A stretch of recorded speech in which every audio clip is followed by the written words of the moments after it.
اپنی نسل کو اگر بے حیائی اور بے غیرتی سے بچانا چاہتے ہیں، تمام صوفیہ کرام کا، تمام سلاسل کا مجرب وظیفہ ہے، لطائف ہوتے ہیں ہمارے طریقہ تصوف میں،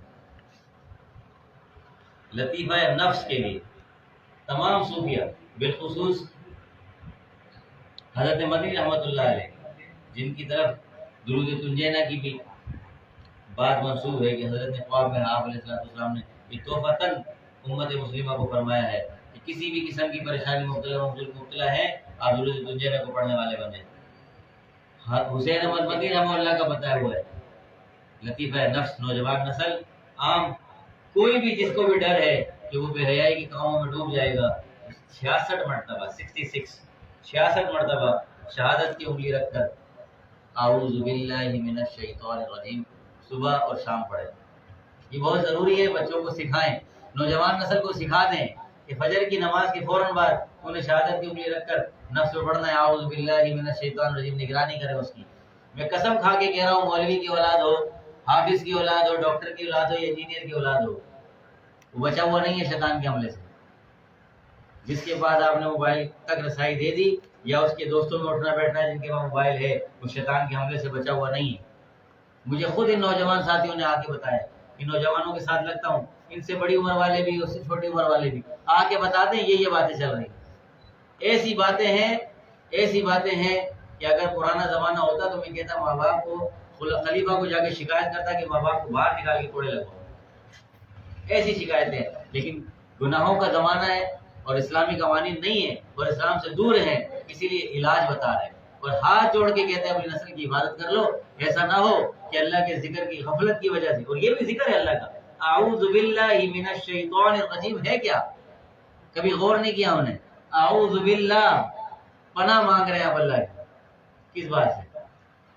پناہ میں آنا چاہتے، کہتے ہیں میں پناہ مانگ، ہمارے اردو والوں نے اردو کا ایسا جنازہ نکالا ہے، پناہ کا مطلب بھی بدل دیا۔ پناہ تھی اللہ کی پناہ چاہ رہا ہے، اے اللہ تو اپنی امان میں لے لے، پناہ میں لے لے شیطان مردود سے۔ وہ شیطان ہی تو دماغ میں ڈال رہا ہے نوجوان نسل، تمام سلاسل، چاروں سلاسل کے اندر یہ لطیفہ نفس کا خاص وظیفہ ہے، اسے سکھائے نوجوان نسل، ورنہ آنے والی نسل پتہ نہیں کیا کرے گی۔ ہماری آنکھ بند ہونے کے بعد دجال کا ان کو بہکانا بڑا آسان ہے، دجالی فتنوں کے اندر وہ نہیں آ سکتا جو اللہ والوں کے ساتھ صحبت رکھنے والا ہے، اللہ کے ذکر کی مجالس میں آنے والا ہے۔ ورنہ دجالی فتنوں کا دور شروع ہو چکا، جس دور میں میں اور آپ زندگی گزار رہے ہیں، دجال ڈائریکٹ نہیں آئے گا، بیٹے اپنے بچھوڑے بھیجے گا۔ دجالی فتنوں کا دور، علماء کو گالی دینے والی جماعتیں آ چکی ہیں۔ اس سے بڑھ کر اور دجالی دور کا فتنہ کو کیا آنکھوں سے دیکھیں گے کہ رمضان المبارک کے مبارک مہینے میں جہاں ذکر تلاوت کو کثرت سے کرنے کا حکم دیا ہے، وہاں میری اور آپ کی ماں بہن بیٹیاں اور نوجوان لڑکے ناچ رہے تھے۔ اسی کراچی کے اندر، پٹلوی ایریا کے اندر وہ ناچ رہے تھے۔ انہیں یہ احساس نہیں تھا کہ اللہ رب العزت اس راتوں میں کہتا ہے کوئی ہے مانگنے والا، اللہ بخشش کے دروازے کھول دیتا ہے، ذکر کرنے والوں پر اپنی رحمتیں برکتیں نازل کرنا شروع کر دیتا ہے۔ گناہ گار سے گناہ گار کو رمضان کی راتوں میں بخشش کا اعلان کر دیا جاتا ہے، اور یہاں گناہ پہ لگوایا جا رہا تھا۔ یہ فتنوں کا دور نہیں ہے تو اور کیا ہے؟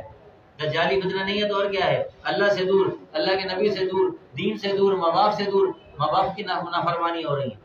ایمان لانے کے بعد وبالوالدین احسانا وذی القربی، ایمان لانے کے بعد مسلمانوں کو کہا ہے ماں باپ کا احترام کرو اور عزیز و اقارب کا احترام کرو۔ اور احترام کے نام پر کیا ہو رہا ہے؟ ماں بچوں سے ڈری ہوئی ہے کہ کھانا نہیں پکایا تو بیٹا میرے کو آ کے دکھائے، وہ 14 سال کا بچہ ہو یا 24 سال کا لڑکا ہو۔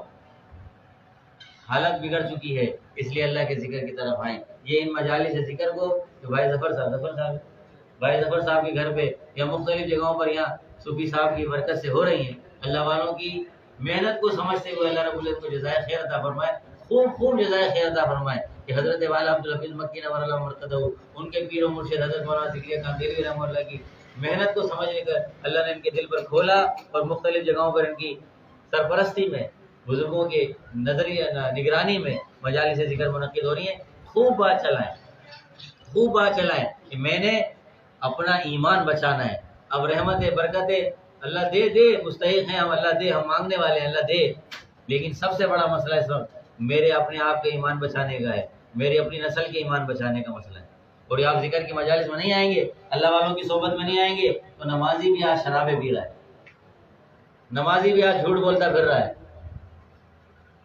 اور قرآن نے کہہ دیا تھا ان الصلاۃ تنہی عن الفحشاء والمنکر، کامیاب نمازی دیکھنی ہے تو وہ بے حیائی کی باتوں سے بچا ہوا ہو۔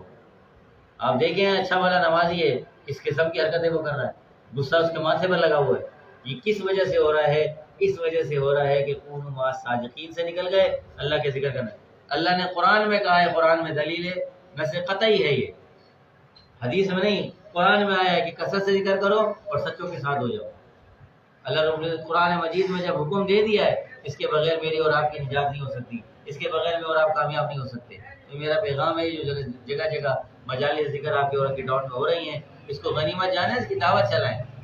یہ زمین گواہ دے گی، یہ گھر آس پڑوس ہوائیں یا گواہی دے گی کل قیامت کے دن کہ اللہ فتنوں کے دور میں تیرے ذکر کی طرف بلانے والے تھے۔ مہینے میں ایک دفعہ ہوتی ہے، ہفتے میں مہینے میں ایک دفعہ ہو رہی ہے، وہاں مہینے میں ایک دفعہ، مسجد میں ایک دفعہ آواز لگائے اس کی کہ مجھے اپنی اور آنے والے انسان، اپنے آنے والے نسل کی ایمان کی حفاظت کرنی۔ اور اعمال کے ارد گرد یہ پھیرا ذکر سے ہوتا ہے۔ اعمال کی حفاظت، اعمال کرنا آسان ہے، بچانا مشکل ہے۔